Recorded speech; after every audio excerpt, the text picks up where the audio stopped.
Je suis arrivé à Grande-Sainte, c'était le août 21, et il y avait à peu près 1500 personnes là, qui étaient là. C'était un grand camp. Et donc j'ai passé, je pense, 1 ou 2 jours, et je suis reparti en disant, ben, je vais revenir, quoi.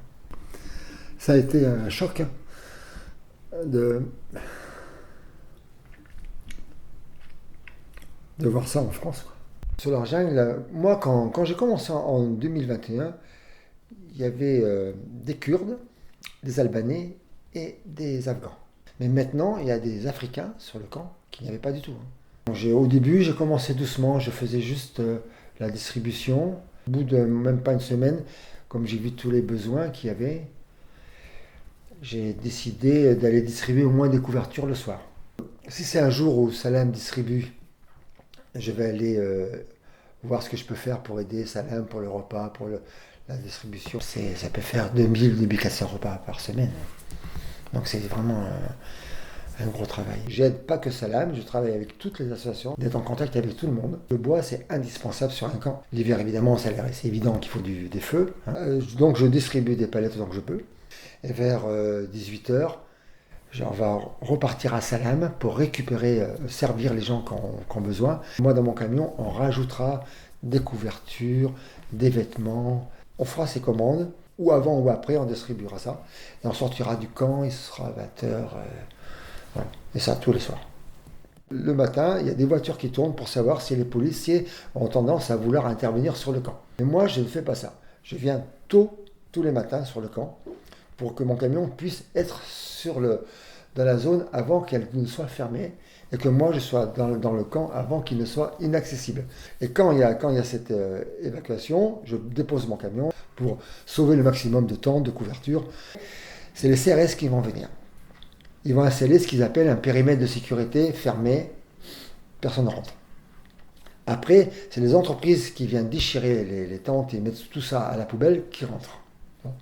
Il y a cette partie où on essaye de sauver les affaires des gens, mais il y a aussi l'autre partie où on est avec eux. Ils ne sont pas tout seuls. Et nous, avec nos téléphones, on filme. S'il y a des violences, machin, tout ça, on intervient. Ils détruisent le camp, mais ils ne font pas bien sûr disparaître les gens. Alors ils peuvent très bien détruire le camp, et exactement 2 heures après, les gens sont revenus au même endroit. Ils attendent toutes les assos qui vont venir les aider pour redonner des tentes, des couvertures, des trucs. C'est complètement ridicule. C'est ridicule. Ils peuvent se faire déchirer la tente le matin et se faire déchirer le bateau quand ils vont partir le soir. Donc on ne peut pas rester, on ne peut pas partir. On a du mal à avoir une seule benne pour qu'ils puissent mettre leur poubelle pour que le camp soit propre. Et lors d'une évacuation, ils vont investir des fortunes. Ça peut coûter jusqu'à 70 000 euros une évacuation, un démantèlement. J'ai l'impression qu'il y a des entreprises qui gagnent à la destruction. Il y a des blocs, c'est 800 mètres de blocs béton, c'est 400 000 euros. Donc lors de ma dernière intervention avec mon camion, j'ouvre mon camion, n'importe qui peut mettre ce qu'il veut. Et je vais dans le camp distribuer des sacs poubelles. Et quand je reviens, et de loin, je voyais qu'ils ouvraient mon camion, qu'ils regardaient dedans. Ils n'ont pas le droit, c'est une propriété privée. Ils me demandent de vider les affaires de mon camion. Je leur demande, mais si je les vide, vous les mettez à la poubelle? Ils m'ont dit oui. Je dis, dans ce cas-là, non, je ne les vide pas. Moi, je suis là pour les sauver, pas pour les vider. Il n'est pas content que je sois là. Il dit que c'est normal de faire ce qu'il fait. Je dis non, ce que vous faites, vous violez les droits fondamentaux des gens, c'est tout ce que vous faites, quoi. Ils n'ont pas été contents, donc ils ont prétexté que le camion n'est pas à mon nom pour me le saisir. Donc je refuse de partir. C'est là où les CRS me traînent, me portent et m'évacuent hors du périmètre. Et j'ai appelé une dame avocate. Elle m'a dit, mais puisque l'huissier n'a pas respecté la procédure, vous devez porter plainte pour vol.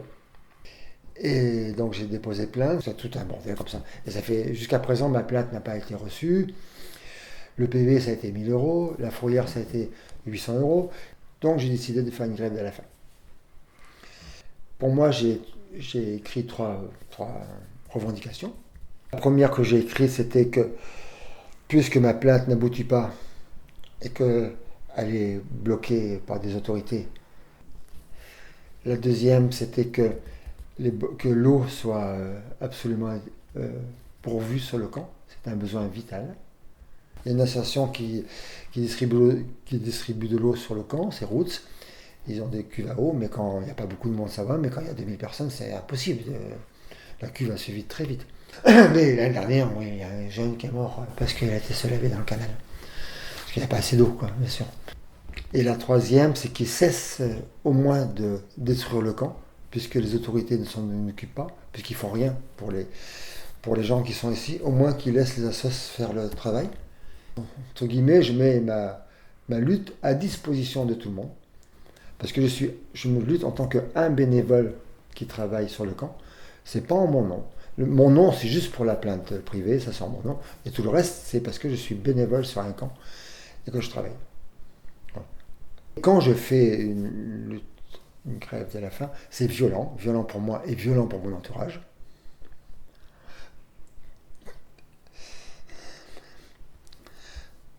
C'est en réponse à la violence qu'exerce l'État. Il faut bien comprendre que 100% des réfugiés traversent. C'est une comédie absolue. Et on fait souffrir tout le monde pour rien. Normalement, la police est censée surveiller toutes les plages, mais quand il y a beau temps, il y a des plages qui sont ouvertes. Et là, les gens, ils vont passer. C'est de la mascarade, c'est du théâtre. Théâtre mortel, théâtre où les gens souffrent. En 2 ans, il y a eu 60 morts.